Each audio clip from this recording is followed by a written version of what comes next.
আসসালামু আলাইকুম রহমতুল্লাহ। আলহামদুলিল্লাহ, আমাদের মাদ্রাসা ইসলামিয়া তাহজিবুল আতফাল সুনমুনি মাদ্রাসা ইলামবাজার থানা অন্তর্গত। আমাদের ক্লাস চলছে আলহামদুলিল্লাহ। এখন আমাদের যে মাস্টার এসছেন উনি ক্লাস করাচ্ছেন বাচ্চাদের। আমাদের মাস্টার খুব ভালো, বিশেষ করে ইংরেজি এবং ম্যাথ এবং ইংরেজি ব্যাপারে খুব দক্ষ আমাদের একজন মাস্টার রাজিবুল ইসলাম। দেখেন কত সুন্দর করে শেখাচ্ছে। আর নিচে যেহেতু দুটো আছে তাই এটা 82 গুণ আমরা কিভাবে করব বলি। প্রথমে যেটা আছে এই যে 4 আছে, এই 4 এর ঘরের নামটা সবার সাথে করব। প্রথমে 4 এর ঘরের নামটা 3 এর সাথে, যা হবে না হবে। আবার 4 এর ঘরের নামটা 4 এর সাথে, 4 এর ঘরের নামটা 5 এর সাথে, 4 এর ঘরের নামটা 3 এর সাথে।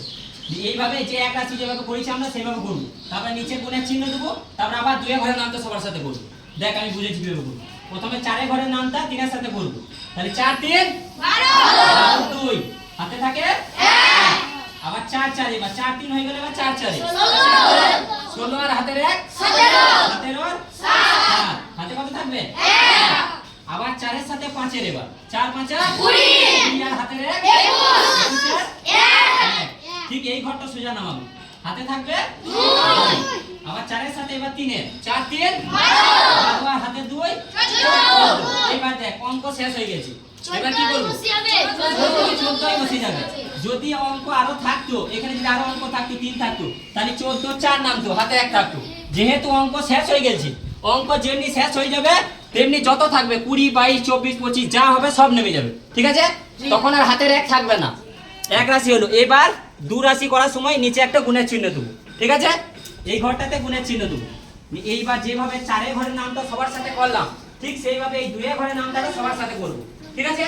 এই 4 এর ঘরের নামটা ঠিক যেমন সবার সাথে যেমন করলাম, ঠিক গুণের চিহ্ন দেওয়ার পর 2 এর ঘরের নামটা সবার সাথে করব। যেমন 2 3 এ 6 এই দুইটার সাথে এইটা করব, 2 3 এ 6। এই যে এই ঘরটা কাট করে এই ঘরে আর নামাবো না, 2 3 এ 6টা এই ঘরে নামাবো, ঠিক আছে? আবার এবার 2 3 হলো, এবার 2 4 এ 8 এই 8টা এই ঘরে নামাবো।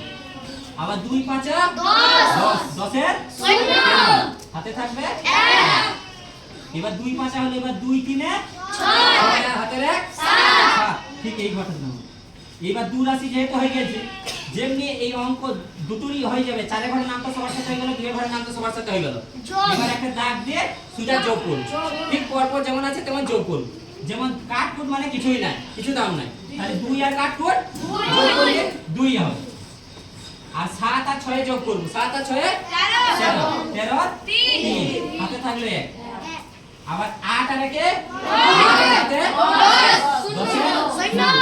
হাতে হইলো 1। আবার 4 আর 0 4 আর 0 4 আর হাতের 1 আর 7 আর 1 এই হলো দু রাশি। প্রথমে 4 এর ঘরের নামটা দিয়ে সবাইকে করলাম, তারপরে নিচে একটা গুণের চিহ্ন দিলাম, তারপরে 2 দিয়ে আবার সবাইকে করলাম, নি করা হয়ে গেল, তারপরে একটা দাগ দিয়ে যোগ করে দিলাম। সে 3 রাশি হলে এইখানে সিরের দুটো কাটকুট হবে, তারপরে যেমন করি আমরা সেভাবে, ঠিক আছে? তো আলহামদুলিল্লাহ, সবাই বুঝতে পারছিস? একটা ফর্মুলা তোমাদেরকে খুব সুন্দর করে মাস্টার বুঝিয়ে দিল। মানে 82 গুণ কিভাবে করতে হয় তোমাদেরকে মাস্টার বুঝিয়ে দিলেন।